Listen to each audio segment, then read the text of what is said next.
Subscribe कीजिए technical गुरुजी channel को और बेल आइकन को दबाइए लेटेस्ट टेक्नोलॉजी वीडियोस सबसे पहले देखने के लिए।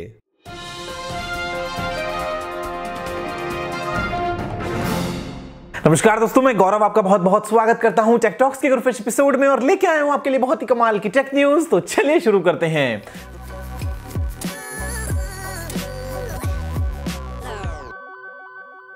दोस्तों यहां पर सबसे बड़ा अपडेट है वो आता है एक रैंसमवेयर को लेके, जिसके निशाने पे है 99 कंट्रीज। आपके कंप्यूटर में भी आ सकता है, सारी फाइल्स को लॉक कर सकता है, आपसे मांगेगा पैसे उन फाइल्स को अनलॉक करने के लिए।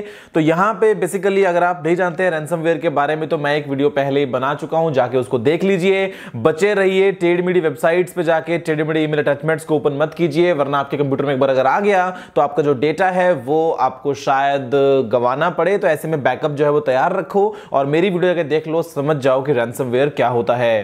दोस्तों यहां पे जो अगला अपडेट है वो आता है सैमसंग के एक नए टाइजन फोन के लिए, जो कि है सैमसंग Z4। ये इंडिया में बहुत जल्दी लॉन्च होने वाला है। बिल्कुल बेसिक सा फोन है, एकदम बेसिक हार्डवेयर के साथ में आता है। और सैमसंग पता नहीं क्यों जोर लगा रहा है टाइजन टाइजन टाइजन। यार सिंपल एंड्रॉइड को काम में ले लो, बढ़िया है ना, लेकिन अपना Z1 Z2 Z3 मतलब टाइजन के चक्कर में सैमसंग लगा हुआ है। देखो इंडिया में आएगा कुछ 4-5 हजार रुपए का।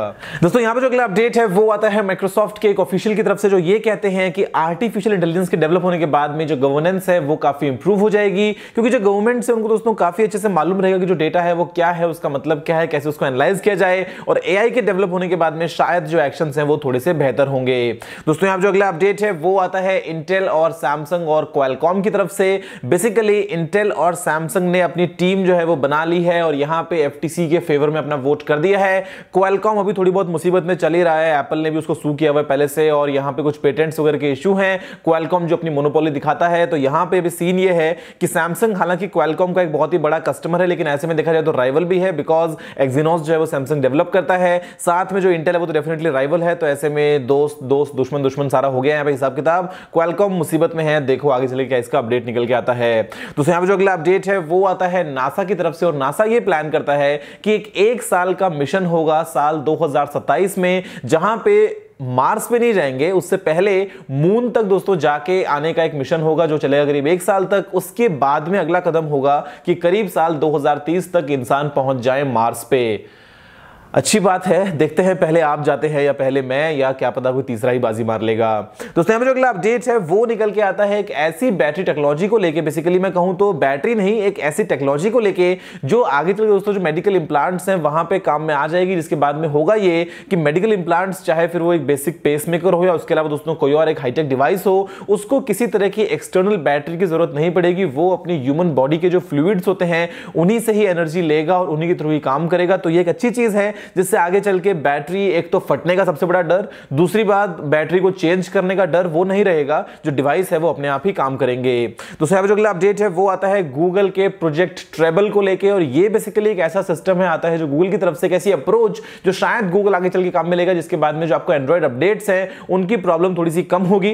बिकॉज अभी तो आप जानते हैं कि मार्केट में क्या सीन चल रहा है भाई, एंड्रॉइड अपडेट्स जो है वो फोन को आए हुए सालों साल निकल जाते हैं, कोई अपडेट मिलता ही नहीं है। माइक्रोमैक्स जैसे तो कभी अपडेट देता ही नहीं है। ऐसे में आज डेट में भी जो नूगट है वो सिर्फ 5 या 6% डिवाइसेस में आप यूज होते हुए देखेंगे। तो गूगल जो है वो एक अलग अप्रोच बना रहा है, जहां पे जो कंप्लीट साइकिल रहती है अपडेट्स की, कैसे गूगल सॉफ्टवेयर डेवलप करता है, उसके बाद में कैसे अलग अलग जो चिप मैन्युफैक्चरर्स हैं, जो हार्डवेयर बनाते हैं कंपनीज, वो उसको ऑप्टिमाइज करते हैं, फिर जाता है वो डिवाइस मैन्युफैक्चरर साथ में, और वो बाद में अपना उसके ऊपर एक लगाएंगे फ्लेवर, बाद में रिलीज करके देंगे। तो वो थोड़ी सी प्रोसेस थोड़ी सी इजी होगी और आपको शायद बहुत ही जल्दी एंड्रॉइड अपडेट्स देखने को मिल जाएंगे। आप मुझे बताइए नीचे कमेंट करके कि आप फिलहाल एंड्रॉइड का कौन सा वर्जन यूज कर रहे हैं और वो लास्ट आपके फोन में अपडेट कब आया था। दोस्तों यहां पे जो अगला अपडेट है वो आता है एप्पल की तरफ से, और एप्पल ने $200 मिलियन को इन्वेस्ट किया है कॉर्निंग में, वही कंपनी जो बनाती है गोरिल्ला ग्लास। तो मतलब एप्पल जो है ना वो भाई इतना पैसा लेके बैठा है अपने पास में कि वो जब चाहे जिस कंपनी में जितना चाहे उतना इन्वेस्ट कर सकता है, किसी को भी परचेज कर सकता है। यहां पे जो अपनी मोनोपोली है वो मेंटेन करने के लिए, या फिर क्या पता अपने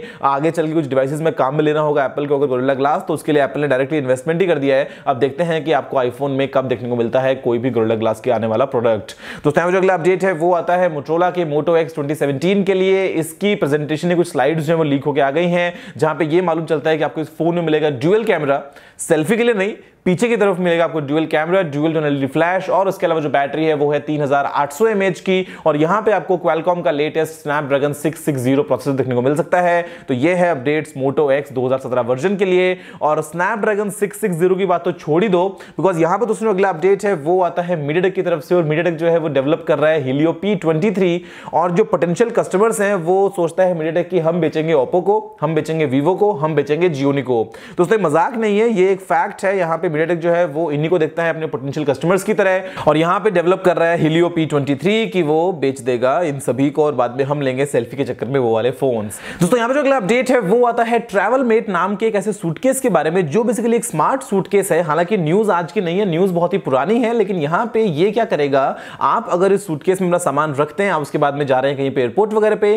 तो ये आपको दोस्तों ट्रैक करेगा, आपके पीछे पीछे चलेगा, आप रुकेंगे तो रुकेगा, आप चलेंगे तो चलेगा। तो ऐसे में आपको सूटकेस पकड़ने की जो है वो झंझट कंप्लीटली छोड़ देनी पड़ेगी। यहां पे आपको जीपीएस चिप मिलती है जिससे आप इसको बाद में ट्रैक भी कर सकते हैं, पावर बैंक से जिससे अपने डिवाइस को चार्ज कर सकते हैं। तो ये एक स्मार्ट सूटकेस है, हालांकि प्राइस बहुत ज्यादा है यार, लेकिन ये जो है ये आता है 3 अलग अलग साइजेस में, स्मॉल मीडियम लार्ज, जो मिलता है इंडिगोगो पे, और इसको काफी ज्यादा फंडिंग मिल चुकी है। दोस्तों यहां पे जो अगला अपडेट है वो भी इंडिगोगो पे मिलने वाले एक डिवाइस के बारे में है, जो कि है एक बहुत ही कमाल का पावर बैंक जिसकी कैपेसिटी है 1,16,000 mAh।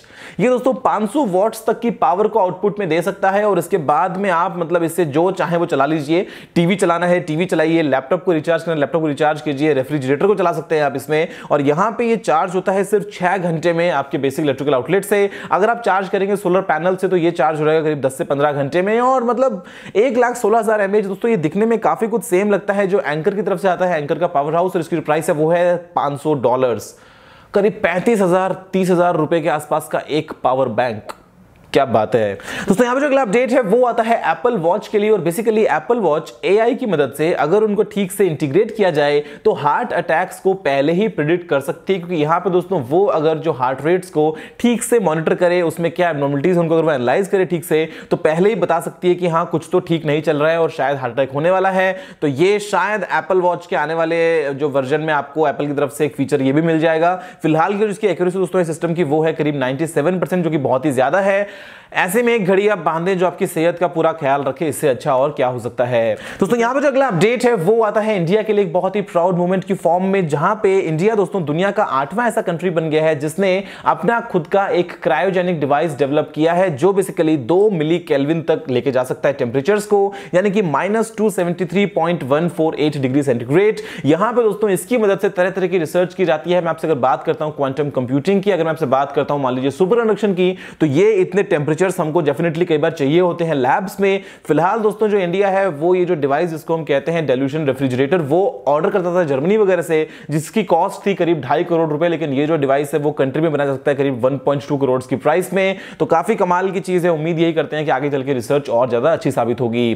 दोस्तों बस यही था आज सारे टेक अपडेट्स। मुझे उम्मीद है कि आपको वीडियो पसंद आया होगा। अगर आपको कोई सवाल सुझाव हो तो आप नीचे कमेंट करना मत भूलिएगा। अगर आपने इस वीडियो को अभी तक लाइक या शेयर नहीं किया तो लाइक भी कर दीजिए और शेयर भी कर दीजिए, और चैनल को सब्सक्राइब करना बिल्कुल मत भूलिएगा। नीचे इस गोले पे दोनों पे कर दीजिए क्लिक, क्योंकि मैं आपके लिए रोजाना ऐसी वीडियोस लेके आता रहता हूं। फिलहाल के लिए इतना ही दोस्तों। जय हिंद, वंदे मातरम।